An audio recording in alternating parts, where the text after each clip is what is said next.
சூடானில் வைத்தியசாலை மீது நடத்தப்பட்ட ட்ரோன் தாக்குதலில் 60க்கும் மேற்பட்ட பொதுமக்கள் கொல்லப்பட்டுள்ளனர்.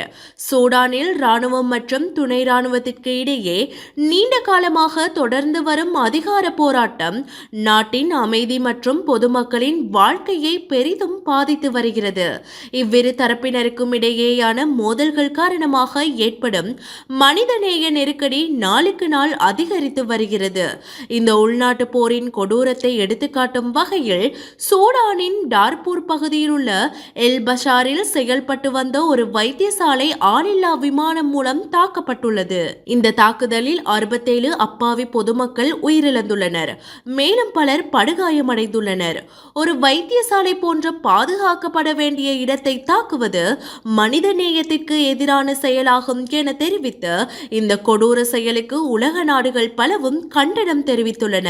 அத்துடன் மனிதாபிமான உதவிகளை வழங்கும் வைத்தியசாலைகளை தாக்குவது போர்க்குற்றமாகும் என பல நாடுகள் தமது கண்டன குறிப்பில் தெரிவித்துள்ளதாக சர்வதேச ஊடகங்கள் தகவல் பகிர்ந்துள்ளன.